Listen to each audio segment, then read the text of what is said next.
बिस्मिल्लाहिर्रहमानिर्रहीम। इंडेक्स ने अपना जो आज हाई बनाया वो 45,902 का था, जिधर इंडेक्स ने तकरीबन 37 पॉइंट गेन किए थे। और जो इंडेक्स ने लो बनाया आज वो 45,468 का था। इंडेक्स ने तकरीबन 397 पॉइंट लूज किए थे। और जो क्लोजिंग इंडेक्स वो 45,508 पे है, जिधर इंडेक्स ने 357 पॉइंट जो है लूज किए हैं। ओवरऑल वॉल्यूम की बात की जाए तो 58 मिलियन के वॉल्यूम आज जो है ट्रेड हुए हैं KSE 100 इंडेक्स में। लो वॉल्यूम थे आज। पिछले दिन की निस्बत देखा जाए तो इंतहाई कम वॉल्यूम थे। पिछले दिन जो वॉल्यूम थे वो 140 मिलियन के थे और 147 पॉइंट जो है लूज किए थे इंडेक्स ने। उससे पिछले दिन 67 मिलियन के जो वॉल्यूम थे ट्रेड हुए थे। तो देखा जाए तो तकरीबन 2 दिन में इंडेक्स ने 504 पॉइंट 2 दिन में इंडेक्स ने लूज कर लिए हैं। तो ऐसे आगे भी ऐसे ही रेंज बाउंड रहने की जो है वो उम्मीद है, क्योंकि कल 13 और 14 को फिर मॉनेटरी पॉलिसी है। ट्वीट की थी आज स्टेट बैंक ने भी। बाकी इंडेक्स ने आपके ऐसा ही बिहेव करना है आगे भी 2 दिन, बल्कि हो सकता है जुम्मा भी साथ ले ले और मंडे से जाके शायद कुछ पिक्चर क्लियर हो इंडेक्स की। लेकिन अभी मेरे ख्याल से ये मूव करेगा तकरीबन 44,500 से लेके 45,500 तक, या क्या ले 46,000 तक। इसके दरमियान आपका इंडेक्स मूव कर सकता है इन 3 दिनों में। तो परेशान होने की जरूरत कोई नहीं, पैनिक होने की जरूरत कोई नहीं। बस सब्र करें और स्टॉक्स जमा करने शुरू करें। तो जो आपके अपर ट्रेंड में स्टॉक थे जिसमें PPL ले लें, OGDC ले लें, वो तो मेरे ख्याल से डॉलर की प्राइस जो नीचे जा रही है उसको लेके परेशान है। क्योंकि एक तो उनके जो रिजर्व हैं ऑयल के हैं या वैसे जो उन्होंने लेने हैं किसी से, या और उनकी सेटलमेंट है कोई, तो डॉलर प्राइस नीचे आने की वजह से उनके जो एसेट है वो कम होंगे। और उसके अलावा जो लो ट्रेंड में आपके स्टॉक्स वो मॉनेटरी पॉलिसी को लेकर परेशान है। क्योंकि मॉनेटरी पॉलिसी में अगर इंटरेस्ट रेट बढ़ता है और वैसे भी रेंज बाउंड है मार्केट, तो कल और परसों जो आपके लोअर ट्रेंड में जा रहे हैं स्टॉक्स, कल और परसों उनमें और अच्छी अपॉर्चुनिटी मिल सकती है उनको बाय करने की। तो जो अपर ट्रेंड है वो डॉलर की वजह से परेशान है और जो लोअर ट्रेंड है वो वैसे मार्केट के इंडेक्स के प्रेशर में होने की वजह से ऑलरेडी प्रेशर में है। तो उसमें कोई हाथ इसलिए नहीं डाल रहा कि कल परसों और भी अच्छे रेट्स उनके होंगे और उधर उनको बाय किया जाएगा। आप एक्टिव स्टॉक में देखें सबसे ज्यादा वॉल्यूम हब्को के हैं। 11 मिलियन के वॉल्यूम खाली हब्को में जो है ट्रेड हुए। उसके बाद WTL है उसमें 9 मिलियन के। उसके बाद ट्रीट है, ट्रीट में 7 मिलियन के। DFML PIAA ASC में तकरीबन 4 मिलियन, UBL में 4 मिलियन, PPL में 4 मिलियन, SNGP में 3 मिलियन और OGDC में 3 मिलियन। और वैसे OGDC और PPL देखें तो तकरीबन सुबह का 1 घंटा छोड़ दें तो बाकी सारा दिन जो है वो प्रेशर में निकाला है इन्होंने। जैसा कि हम पीछे देख आए हैं टॉप एक्टिव स्टॉक में, उधर भी हब्को जो बाय वॉल्यूम ऊपर था वॉल्यूम वाइज, तो इधर भी देखें तो हब्को ने सबसे ज्यादा जगह घेरी हुई है हीट मैप में भी। बाकी सारा हीट मैप आपका जो है वो अंडर प्रेशर है, सिर्फ UBL को छोड़ के, PSMC को छोड़ के, HCAR को छोड़ के और लॉटकैम, EPCL और PIOC। उसके अलावा सब हीट मैप आप देख लें, तमाम सेक्टर जो है वो प्रेशर में है। सबसे ज्यादा पॉइंट कंट्रीब्यूट किए हैं UBL ने 46 पॉइंट, उसके बाद हब्को ने 21 पॉइंट, उसके बाद IBFL ने 4 पॉइंट, उसके बाद स्टैंडर्ड चार्टर्ड ने 4 point, PIOC 3 point, MUREB 2 point, HCAR 2 point, ARPL 1 point, GHGL 1 point और PSMC 1 point. Minus point contributor में बात करें तो OGDC है 48 पॉइंट के साथ, MCB 36 point, DAWH 34 point, luck 30 point, BAHL 28 point, PPL 25 point, system 16 point, मारी 16 पॉइंट, थल 13 पॉइंट और MEBL 13 पॉइंट। FIPLIP की बात करें तो FIPLIP जैसे हम पीछे देख आए हैं कि ऐसा जितने कुछ वॉल्यूम नहीं थे उसी हिसाब से है जो बाइंग सेलिंग होनी है स्टॉक्स में।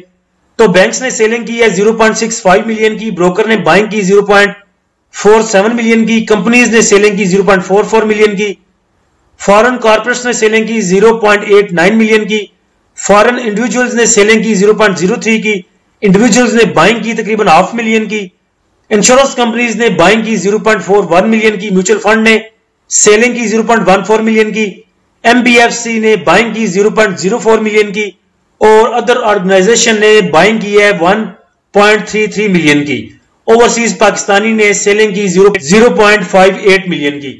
तो देखा जाए तो बायर एज सच कोई भी नहीं है। सबसे बड़ा जो बायर है वो अदर ऑर्गेनाइजेशन है, सिर्फ 1.33 मिलियन के साथ, तकरीबन 1.5 मिलियन के साथ।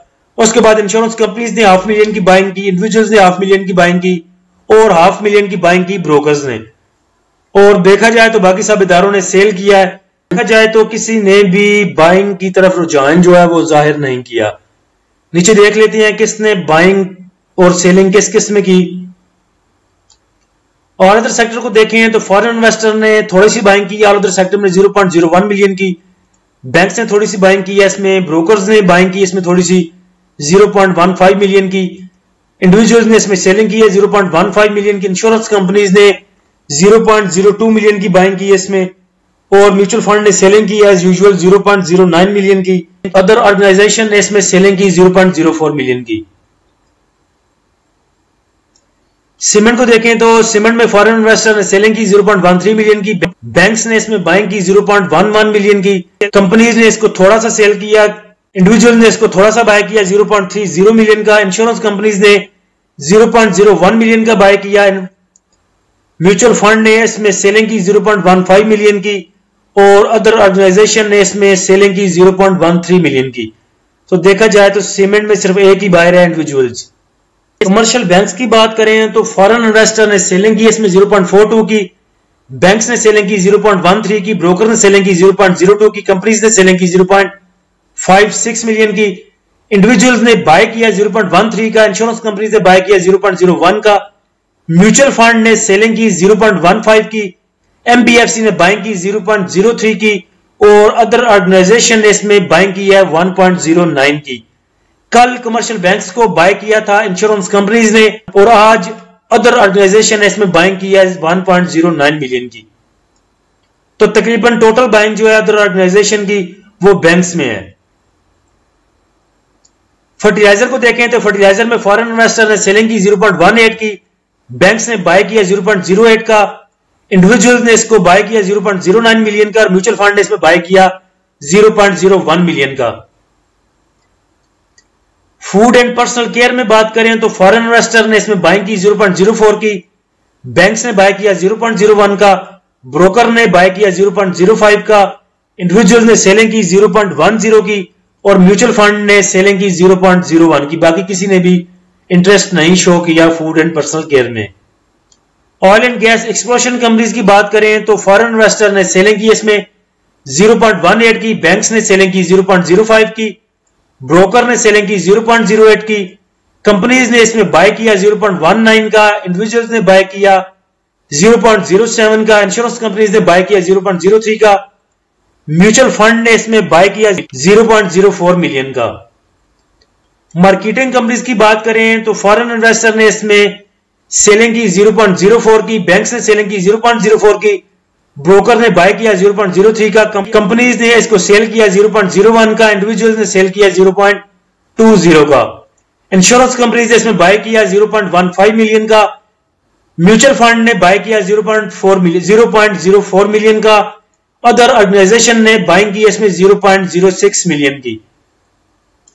पावर की बात करें तो फॉरेन इन्वेस्टर ने पावर में बाय किया 0.01 मिलियन का, बैंक्स ने सेलिंग की 0.74 मिलियन की, ब्रोकर ने बाइंग की 0.07 की, कंपनीज ने इसको बेचा 0.03 का, इंडिविजुअल्स ने इसको बाय किया 0.33 मिलियन का, इंश्योरेंस कंपनीज ने इसमें बाय किया 0.17 मिलियन का, म्यूचुअल फंड ने इसमें बाय किया 0.15 मिलियन का। वैसे पावर में इंटरेस्ट शो किया क्योंकि हफ्कों में आज जो है वो बाइंग थी, वॉल्यूम थे, इसलिए पावर में इधर भी वॉल्यूम शो हो रहे हैं। टेक्नोलॉजी में देखा जाए तो किसी ने इंटरेस्ट शो नहीं किया, माइनर बाइंग सेलिंग है। टेक्सटाइल में देखें तो एक ही बड़ा बायर है, वो है ब्रोकर्स ने तकरीबन 0.63 मिलियन की बाइंग की है टेक्सटाइल में। अदर ऑर्गेनाइजेशन की बाइंग सबसे ज्यादा थी। तो इधर आके देखते हैं कमर्शियल बैंक्स में इनकी बाइंग है 1.09 मिलियन की, डेट मार्केट में इनकी बाइंग है, और उसके बाद oil and gas marketing company में बाइंग है, और पावर जनरेशन में बाइंग है। तो 4 सेक्टर में इन्होंने बाइंग की है सिर्फ। 52 वीक लो में देखें तो AGIL है, उसके बाद EFUG है, GSKCH, JL, ICL, ICI, SPWL, Glaxo, Byco, BNWM, इफर्ट, Fatima, FFC, AGP, EPCL, FCCL, NCL, GATM, एबर्ट, PTC, IG, IHL, TRG, SERL, DCR, GATI, APRL। जिन भाइयों की उम्र तकरीबन 35 से ऊपर है उनको मेरे ख्याल से पता होगा उमरू यार की जमील का। तो आपको पता है उमरू यार की जमील से सब कुछ निकल आता था, आपने पढ़ा होगा वो कहानियों में। तो ये अब टाइम है कल और परसों का कि जो जमील खाली की है आपने, मैंने पीछे आपको कहता आया हूं कि कैश इन हैंड करें, कैश इन हैंड करें। तो जो आपके पास कैश इन हैंड है वो कल और परसों आपके पास टाइम है कि जो जमील है आपकी उसको भर लें। टीआरजी का मैंने पहले भी आपको बताया था, आज ग्रुप में भी बता चुका था कि टीआरजी को बाय करें 88 से लेके 90 तक।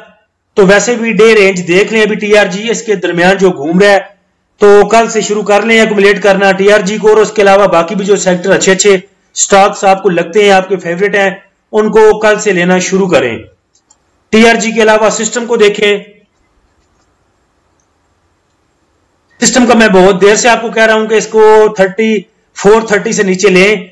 तो अभी मैं आपको कह रहा हूं कि इसको 425 से लेके 429 और 428 तक इसको एक्युमुलेट करें। कल और परसों का दिन है आपके पास। सिस्टम बहुत जबरदस्त स्टॉक है। जब ये ऊपर की मूव देता है, भारत के जब भी मूव देता है तकरीबन 20 रुपए की मूव देता है, तो अच्छे प्राइस हैं, इसको जमा करना शुरू करें कल और परसों। वन टाइम कभी भी बाइंग ना करें, वन टाइम कभी भी सेलिंग ना करें। जिसने 1000 लेना है 200 करके इसकी बाइंग शुरू करें। अब इफर्ट का मैं आपको बोलता आया हूं, अभी भी 52 वीक में हमने देखा कि इफर्ट जो है वो तकरीबन 52 वीक लो में है, तो इसको भी जमा करना शुरू करें। इसको मैंने बताया था आपको 75, 76, 77 तक इसको एक्युमुलेट करें। तो इसी रेंज में ये मूव कर रहा है अब भी।